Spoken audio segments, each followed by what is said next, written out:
and welcome back to another episode of the AusCannaPodcast. I'm your host, Christina McMullen. Today, I'm joined by Claud Chaouka, the founder and CEO of Satinca.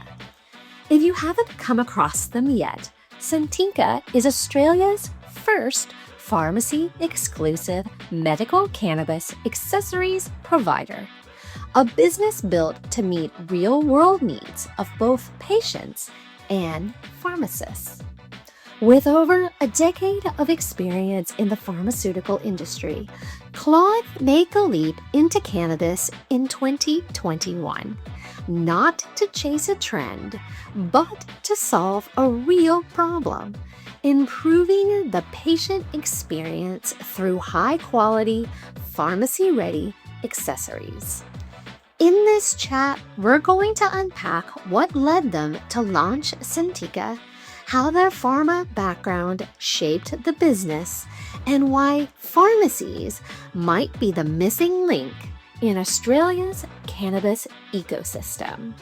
Before we dive in, don't forget to keep sending in those rapid-fire questions to AusCannaReviews@gmail.com. And if you're loving the podcast and want to support independent cannabis media, you can now do so by heading over to buymeacoffee.com/AusCannaPodcast. All right, you know the drill. Load your favorite vape, make sure you've got something tasty to munch on, and let's get into it.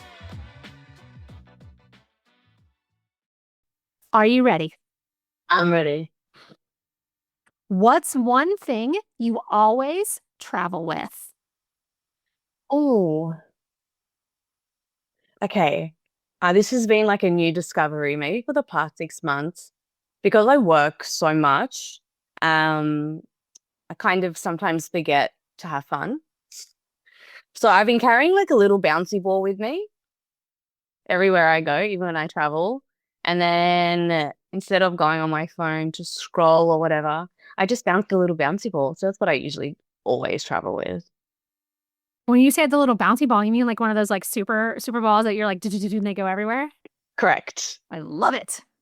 Yes. That's awesome because they're so small and portable. Yeah, and it's something fun, something a bit more mindful instead of like going on my phone or answering an email. Just get my little bouncy ball out and have a bit of fun. Like I said, I love it. Oh man. What's your guilty pleasure snack? Oh, okay. Well, if this is a safe space, I do have a full-blown chip addiction. So I do battle it a lot, but I would say probably my favorite snack is the kettle sea salt and vinegar chips. I could probably eat that every day. I like it. Oh, and a Cinnabon. I love Cinnabons. Okay, so really funny story. I can't believe I'm admitting to this. Really funny story. For years, I had my kid convinced that the center of a cinnamon roll was like yucky and gross and nobody wanted it, right? Like it was just like the worst part of the cinnamon roll. Yeah. And so he was probably maybe 6 before he stopped like handing the center over to me and being like, oh, yuck, I don't want that. Like one day, I think one of his aunties might have been like, why are you giving that to me? And he's like, oh, yuck, Yeah. you don't eat that. And she's like, why? That's the best part. And like, yeah. Anyway, That's so good. Yeah, I could admit to it. Like Salt Lake. Yeah. We giggle about it now, but yeah. Middle of the cinnamon bun. That's the best part. It is. It's so good, especially when it's like still warm. Yes. See, now I'm hungry. Oh no, sorry about that. That's okay. Next question would be favorite local cafe or restaurant? Probably Chat Thai. It's a Thai place. I'm not sure if it's around Melbourne and that, but it was a family-run Thai restaurant in Sydney, and they did expand. And yeah, I love their food. They have this dish called Amy's noodles, and so good, so spicy, but so good. Okay, I'm gonna Google them. Drop them in the show notes. Shameless Chat plug. Thai. Yeah, I will. They're so good. Love it. A book or podcast you always recommend? I've been listening a lot to the We're All Insane podcast. So it's very similar to this. It's like a conversation-based podcast where people come and talk about their lives. But the stories are really crazy. Like one would be like, um, I escaped from my satanic cult and my dad, he was the police officer around the cult. Like it's really random, but it's so interesting. That's like a little Jerry Springer-esque. Yes. Yes. But it's like it's weird because they talk about it in a really mellow way because it's just like two people talking. So it's totally normal. Not normal, but the conversation makes it just like, you can do your work, you can do whatever you're doing around the house and yeah, it's pretty good. I'm gonna try and get everyone on it. I was gonna say, I'm gonna have to check that out. What was the name again? It's called We're All Insane. What's a memory you wish you could relive? Not change, just experience again. This is it's probably really cheesy, but maybe like the first time I met my partner. That was like a very long time ago. So that would be cool to relive that now, kind of. I love that. That Bit first little, cheesy, but that little butterflies in your stomach and that whole thing. yeah, and we were so young and had no responsibilities and life was easier. Oh, yeah, no. I feel you. Um, do you listen to music while working? And if so, what kind? I do. I like to call myself a music connoisseur. I kind of listen to everything. I can go from listening to Beethoven to Slipknot to Sabrina Carpenter to Cursor. But I probably have, these are the main people I have on repeat. It would go Chaperone, Lana Del Rey, Charlie XCX, and Amble and the Sniffers. Probably listen to them a lot. If emotions had flavors, what would curiosity taste like? Maybe like cinnamon, like sweet but spicy or something. I don't know. Ooh, that's interesting because to me, I went citrus, like bright there you go. citrus, but like curious citrus. Look at me using the same word. I'm curious. Yeah. You know what I mean? Like where you're like, is this lime? Is this lemon? Yeah, something that's got like two flavors in it. Yeah. Most underrated invention, in your opinion? Ooh, okay. I don't know what it's called, but do you know that it's like a stick? You know what? I'll just show you because I'm not going to be able to explain it. So, this thing that like I'll try and explain it for the audio listeners. It's what people who would pick up trash on the floor or would use. It's like a stick with a handle at the top which you press to pick stuff up. I think it's one of the best inventions ever. I have nerve damage.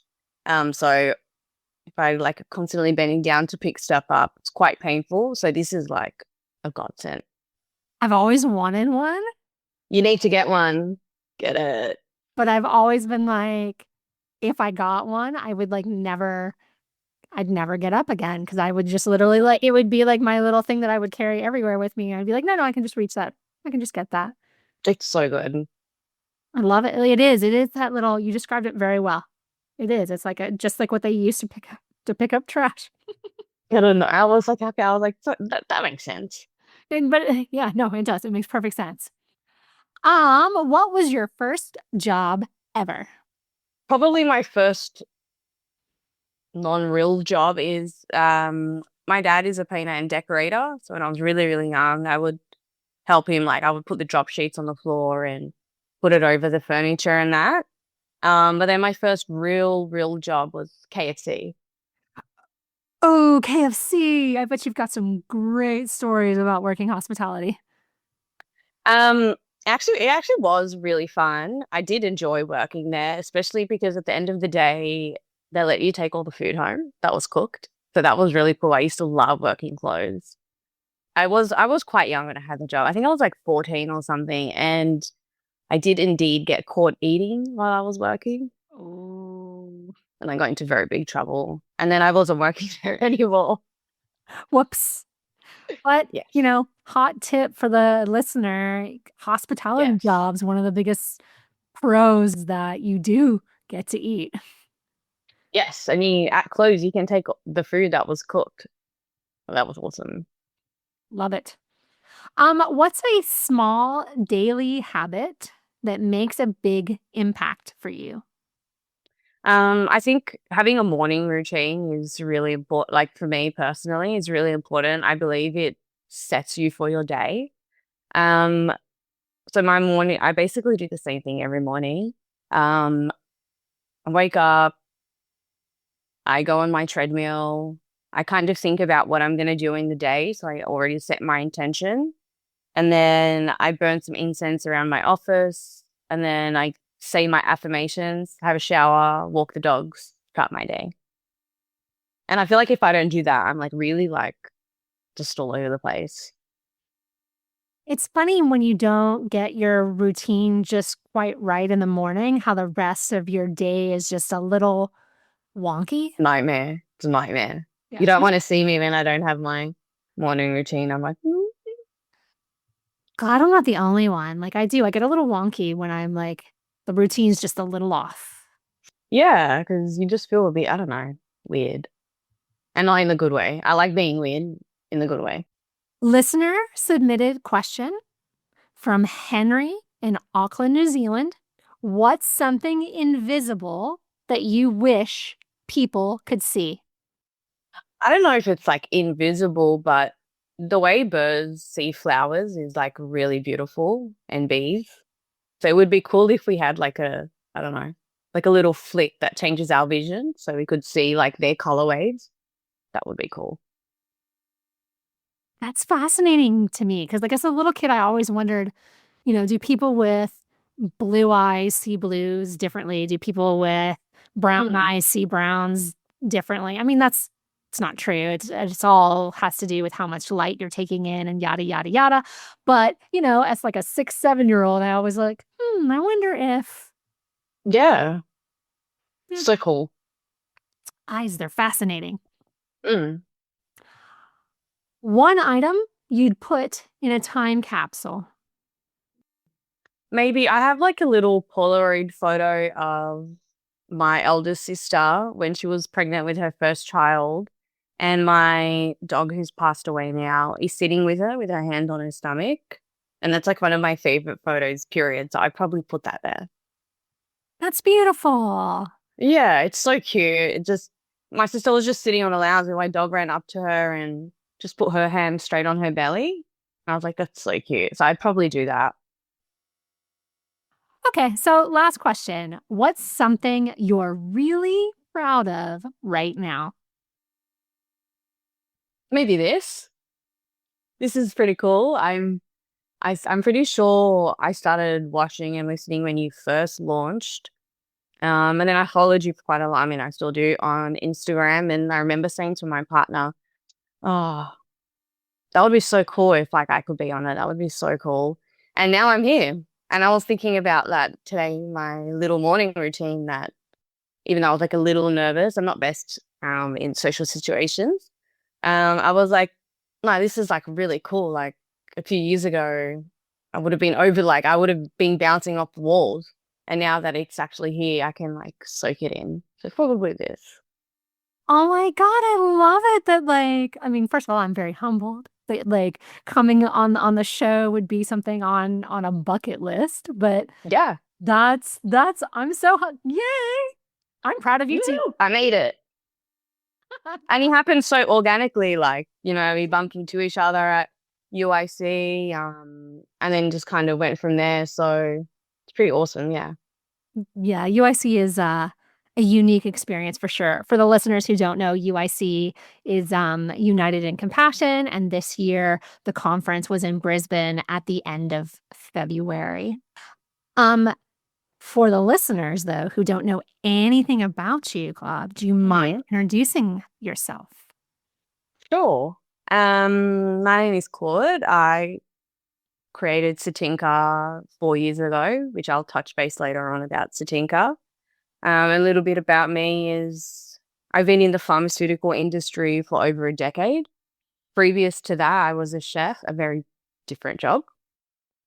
Um, and about maybe 5 years ago, I had the idea when I was still working in my old role to do Satinca. I was an executive for a pharmacy banner, and medical cannabis was still very early then, but I already had seen how amazing it worked for um like my grandma. Also, like there's a lot of people around me that were going through like terminal illnesses, how much that helped with them. And then I started to have my own health issues, and that kind of made me rethink my entire life. And I eventually found medical cannabis and was really blown away at how much of my own quality of life came back. And that's why I created Satinca, because I realized that patients were going to get scripts, but they couldn't really get a vape cleaner from their pharmacy. They couldn't really get any real accessory. They would, majority of the time, they were going to vape stores or tobacconists. And then that's why I created Satinca. And we've always been pharmacy exclusive since we launched in 21. First of all, I had no idea that you were a chef. That's like a different lifetime ago. Yeah. Went to Le Cordon Bleu, did all of that. And then the job was it's just so full on. Like you don't really have a life. Like when you're working like lunch and dinner, you don't really go home during that close. You like stay at work. So I ended up just getting like a part-time job at a pharmacy, and I loved it. I loved it.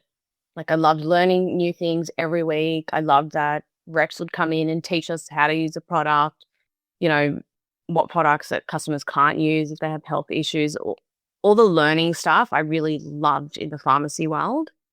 And then I just eventually just worked my way up until I was executive. And then I just really wasn't happy as well. Like when you're constantly in meetings and all you talk about is money, money, how much money, it just becomes really dull.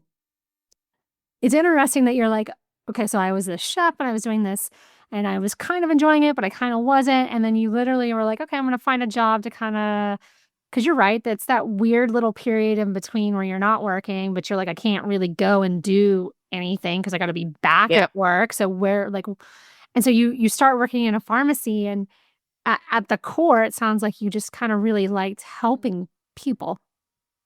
Yeah. Like speaking to people and helping them with their health, or, even little things like new mums, helping them navigate, even which products to use on their nipples if they're cracked when breastfeeding. It's just little stuff like that. And then, yeah, with my last role, I was there for probably 5 years, and I really did. I did enjoy it for the most part, but it just got really mundane, especially with my health. I got diagnosed with early onset MS and intracranial hypertension. So having a very high stressful job with those type of illnesses don't really go hand in hand together. And, I tried to push my boss a little bit to try and do something in the medical cannabis field, and he really didn't want to. So eventually I was like, I'm just going to do my own thing, even though I was getting paid really well for my old job. I just really wasn't happy. And then I created Satinca. So, yeah. I was going to say, so it was kind of a little bit of professional unhappiness, a little bit of, things kind of aligning personally, that you saw things that benefited people. But like you're saying, okay, so yeah, you've got your vaporizer, but how do you clean it? Or How do you clean it? What are you using to pack the flower into the vape? And then what are you using to take the post vaped flower out? All those little things, even cleaning your vape if you're traveling, or, for me, I was in 2022, I was kind of in and out of hospitals a lot. And that completely opened my mind because I couldn't bring my vaporizer. I couldn't vape. Couldn't really do anything there. They wouldn't let me take oil for pain relief.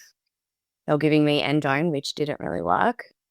Just all these little things And that really also helped me with my product range too. Like, for instance, we were selling a vape cooler where it's like a silicone with a glass tip. But then we introduced where we could cut to any length. For instance, if someone is recovering and they can't really move, their vaporizer could be on their bench, and we could cut to size the tube, so they don't really have to get up to inhale.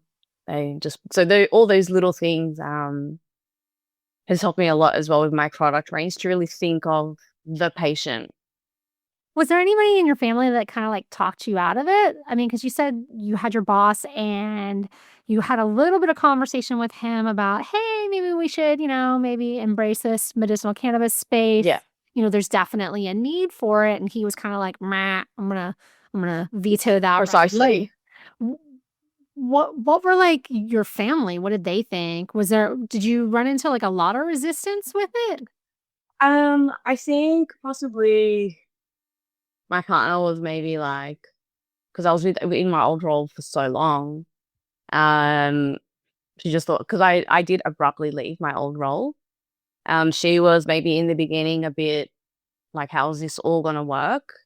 But I think after a year, she saw the potential and she saw how quickly it was moving, and there wasn't too much complaints after that.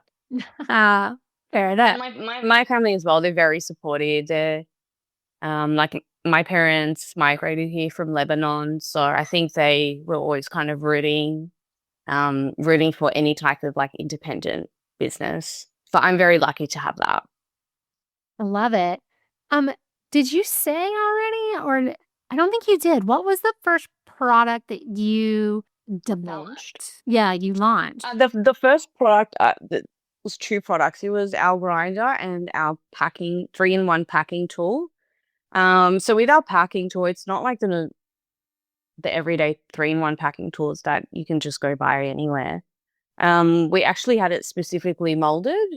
So I spent a lot of time going through a lot of samples to get the scooper right, because a lot of scoopers are quite hollow and deep, but our one is quite flat and curved. And the reason for that is I found that when I was packing my dosing caps when I was using my Almighty, the narrow one, I couldn't really pack it properly. So we spent quite a long time developing that, but it's actually one of my favorite products because it's so universal. And it comes in handy. Like if you use flour mainly, you kind of don't really want to be touching it that much with your hand after it's been milled. Kind of want to place it in the dosing or however you medicate. And even after inhaling, even touching it, it can make your fingers stink. Just little stuff like that. Like if you're in your workplace or whatever, maybe you don't really want that. So yeah. And then we had our grinder. That was our second product. So they were released at the same time. And then after that, I'm trying to remember now, this is in 21. After that, we came out with our vape snap cap cleaners. So they're alcohol-filled Q-tips, and then you snap it at the top, and it kind of disperses and fills up the bottom swab. And they're great for cleaning if you're traveling or if you're in hospital or whatever. Yeah. You sent me some, and I love, like, they're in my, look, I'm going to plug you with your little caps and Paul with his little give and tote travel bag. I have them in there. I'm like, it's a necessity. They're perfect. You snap one side, you're like, oh, clean, easy peasy. Yeah, that's right. And then if you want like a really deep clean, we have our 100% alcohol. And the good thing about our alcohol is that there's no added perfumes, there's no added fragrances. Without saying the other brand, there is another very well-known brand that is alcohol that mainly is stocked in pharmacies. And a lot of people don't know there's actually fragrance added to that alcohol. So if you're cleaning your devices and your accessories, you could potentially be inhaling that fake fragrance. So the good thing with ours is it's all pure. There's no added fragrance. I love it because I don't think there's enough education around how to clean your stuff, man, because As with anything, it does. It gets dirty after use, constant use. One of the biggest tips that I try to tell people, and people are always thinking I'm crazy, but maybe you'll back me up on this. Don't stick your fingers in your grinder. Like, put your butt in, grind it, but like once you open it up and you're in that bottom catch container, whatever it is, how many layers you have catching, Yeah. whatever, don't stick your fingers in there, because what No. happens It is, gets stuck on your fingers a little bit. Like majority of them get stuck on your fingers too. not only that though, but you leave the oils from your hands inside the grinder. Yes. And that's why that area starts to build up and it gets gunky and it gets gross. It's because you've Yeah. been touching it with your fingers. I promise you that if you invest, old hippie trick that I've had since the 90s, baby toothbrush. Baby toothbrush. Never put your fingers in the grinder. Never. Yeah, that's right. Use a baby toothbrush. And for the love of God, do not touch the bristles with your fingers, because then you're just defeating the purpose. Yes, that's right. And you can also clean your grinder if it's really stuck. A lot of people don't know. There's a lot of different methods. Like there's the freezer method. You pop it in the freezer. It's really easy to scrape off. There's also the alcohol method. I won't say too much. Just pop your grinder with the alcohol, let it soak out. You then pour the alcohol over a mesh cloth, and that catches everything. And then you can use it. And and then you can also reuse the alcohol too. I think, like I said, I think there's just not enough education. Yeah, that's right. Also, like device performance, inhale performance, vapor production, all of that is so important. A really cool thing that we started to do last year was in-store device days. So we did it at two Priceline stores in Sydney on 2 separate days. So it was a free event. You could come, you could get your device cleaned for free. And you could also, go home with a little goodie bag, and then you can also ask any questions about your device. So that was really, really fun. That's amazing. I want Yeah, more of that, man. More of that. I know. We have one that just happened in WA at Green Street Pharmacy. They're an amazing pharmacy. Shout out to the Green Street team and Jess. And there's also one that's happening really soon in Melbourne.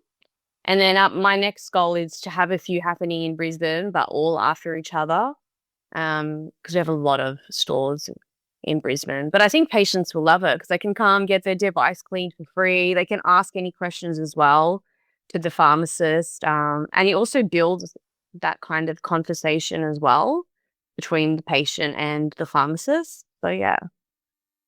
All right. Well, we're definitely gonna we'll circle back to this no matter when this episode gets released. We will definitely, or I will definitely, plug the next time you're kind of out and about doing these Oh, thank you. demos.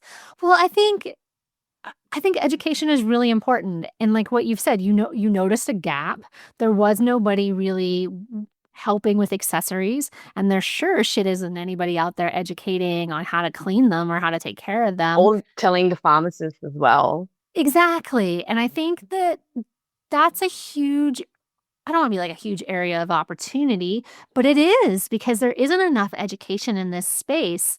How do you go about educating the pharmacies to even get on board to carry your products?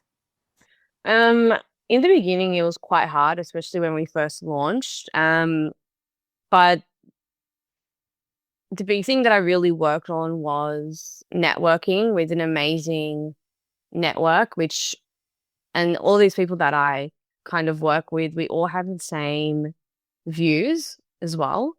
So I work with some amazing doctors, amazing cannabis companies, and also amazing MSLs. So they also do a lot of the training as well for me because they're already in the pharmacy and they're already talking about a product. And then Satinca kind of gets flown into the conversation, and it goes from there. And then we also do a lot of like store visits, and we have a lot of virtual kind of videos for pharmacies as well to help them. Was there a reason that you decided to go, like, pharmacy exclusive? Coming from the pharmacy field, I knew that in terms of a pharmacist's point of view, for them to really trust a brand, they would really prefer it to only be in the pharmacy. Like, for instance, there's a lot of vitamin brands recently, well, not recently, maybe in the past few years, they've kind of trickled into supermarkets. So your Blackmores, Swiss, stuff like that. Whereas previously they were only in pharmacies. So when you take that out, that brings a lot more competition to the pharmacy. And not just that, a lot of the times they bastardize the price. So that's the main reason why when I launched, I always knew I was going to be pharmacy exclusive. I even had to turn away some pretty big orders in the beginning from vape stores because I knew that like my vision for Satinca was only to be in pharmacies because I want pharmacists to trust the brand. And I'm really glad that I did that because it kind of worked in my favor when all these vape laws came into place because we were already only pharmacy exclusive. So yeah. I think on some level, you're absolutely right. There is that level of trust with your pharmacist. And so if they're carrying products, then there is a trust there that somebody's vetted them on some level. Yeah. Yeah. Do you think pharmacists in general are confident in educating patients about accessories? No. Uh-huh. Especially the short answer is no. Especially because, well, not majority. There's a big chunk of pharmacies that are already in the cannabis field. They already know a lot about cannabis. Majority of the time, is in dispensaries and stuff like that. And then there's this huge, huge area where it's community pharmacy, which is the main pharmacies that patients go to. And a lot of the time, they just don't have the resources all the time to train themselves. Even for everyday things in their own stores, they really don't have the time. But I'm hoping, and what's happening now is the more that there's more education, the more that there's talk, and there's more that it becomes more mainstream in the pharmacy world, especially with vapes and cannabis, even though it's come a long way since it became legalized. But I would still say in the community pharmacy, when I say community pharmacy, I mean your bannered pharmacies, so your not Canberra, they're pretty good with cannabis, your Priceline, your Chem Saves, discount drugstores, stuff like that. They already have so much to do in store. So the biggest thing is, yeah, they need the time to train. I was gonna say, when you start going out and you're saying you're pretty active in the sense that you're always going into the pharmacies and talking to them. What what do you find that they're most hesitant about? I mean, like, I get what you're saying here about They're just scared that they're going to do something wrong by like their state health, or if it's New South Wales Health or Queensland Health, or majority of the time they don't even want to do anything because they're like, it's too complicated and we don't want to get a fine, or we don't want to do the wrong thing. But I'll say, like, for example, there's a local pharmacy of mine. A few years ago, they did no cannabis scripts, none. And then that was my local pharmacy. And then I started to talk to the owner, about cannabis. She was a bit hesitant in the beginning, but every time I went there, I continued to talk to her, continued to educate her, continued to tell her that for my pain previously, I was taking a lot of opiates just to do my everyday, just to go to work, just to cook dinner, just to go on a walk for my dogs, if I could even do that. Whereas now I can do everything. Some days I'm a bit slower, but majority of the time I have my quality of life back. And then she started to listen, and then she started to take in scripts. And then I started to educate more and more. And yeah, now they do like 40 to 100 scripts a month. And she does a lot of clinical intervention as well. Like, if a patient that she knows, like that's been in a pharmacy for years and years, is taking opiates and it's still not working, 4 years later, she is intervening and just mentioning that medical cannabis is a thing. And that really blew my mind when that started to happen. That, like, I mean, I did shed a little tear because she would continue to tell me stories of people she helped, like everyone, elderly, young, like, whatever. And that to me is my favorite thing, is when I hear that other people's lives have changed for the better just from education. Oh man, I love that so much. Like, to know that on some level that it was a conversation that you were persistent and that you kept having, and that this other individual, eventually came around and kind of was like, Yeah. what? You're a productive member of society, which is something I say all the time. People who take medicinal cannabis are still productive members of society, right? Like, Yeah, we're not stoners. we're I go to work, I do my housework, I cook dinner, look after my animals. I was just gonna say, that's just like, you're like, I was taking all of these opioids and I came off them and now I'm doing medicinal cannabis so I can walk my dog, so I can make dinner, so I can be a productive member of society. And Yes. it's conversations like that that are so freaking heartwarming when you hear them, that, like I said, you're persistent enough that you kept showing up, you kept having this conversation. This person eventually changed their opinion, and because they changed their opinion and they opened the door, they're now helping all these other people. It's like this trickle effect, and I think Yeah. that's why it's so, so important that we keep having these conversations, that we keep saying, it's important that, again, I know I keep harping on it, but we're productive members of society, and there needs to be more normalization and less stigma. Yes, absolutely. Especially like in hospitals, like, I went to a private hospital for all my surgeries and I was treated very bad, very bad.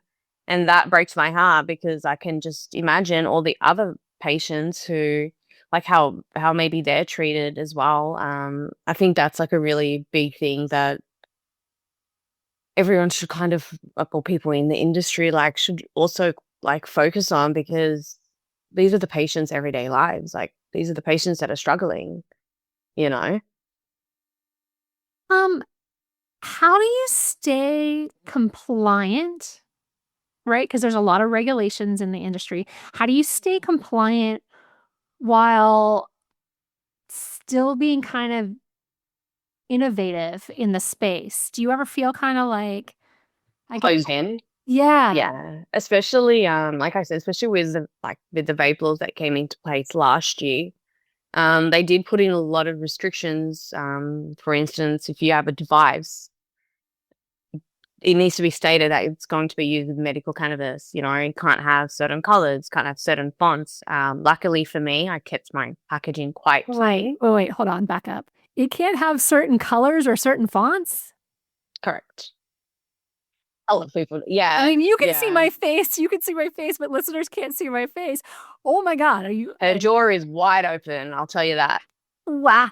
Like, Yeah, I know. So it's just like a lot of reading that has to be done. And a lot of the times when I'm not sure, or if I kind of want more info to make sure I'm doing the right thing, I'll just meet with a TGA. I'll set up a meeting, I'll have a chat to them, and I'll go from there, because the end of the day, it needs to be make sure you're doing everything right. But at the same time, in saying that, the vape laws are so new. So there's constant changes with what happens in like the back end of everything. So it would be really cool if the TGA allowed more control on the pharmacy's end, like, because they can't really do any advertisement at all. But it would be cool if they allowed not advertising, but an educational space where there's certain leeway where they can use the word medical cannabis or stuff like that. It would be amazing to see something like that happen.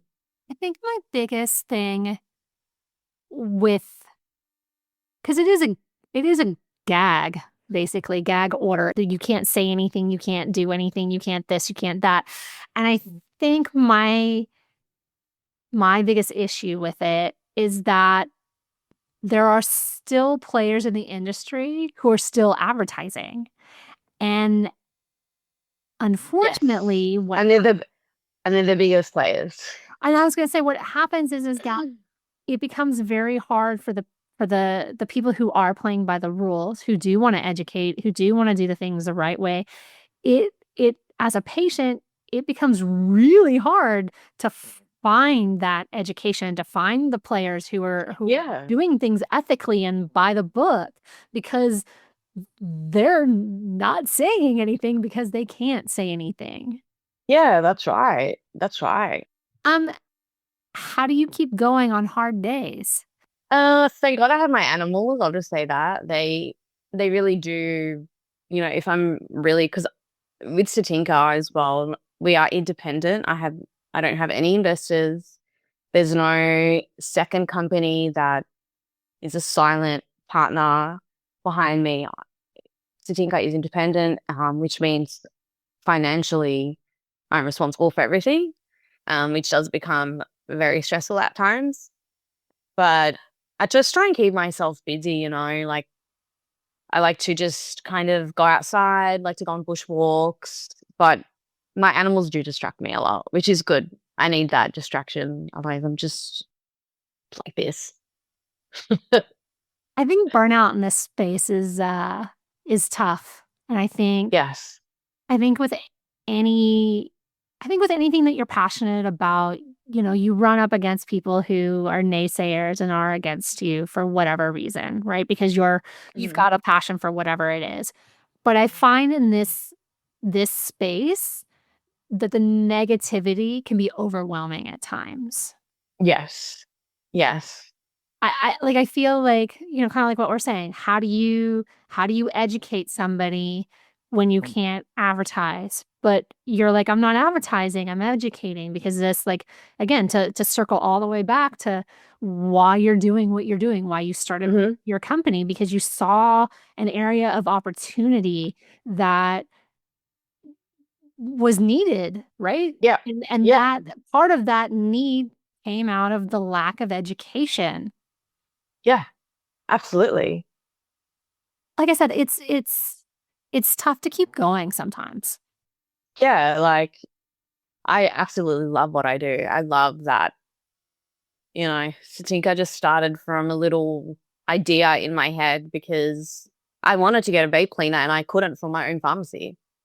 So that's where it started from. Like, what do you mean I can't get that? Anyways, and then now we're here, we're almost in 100 stores.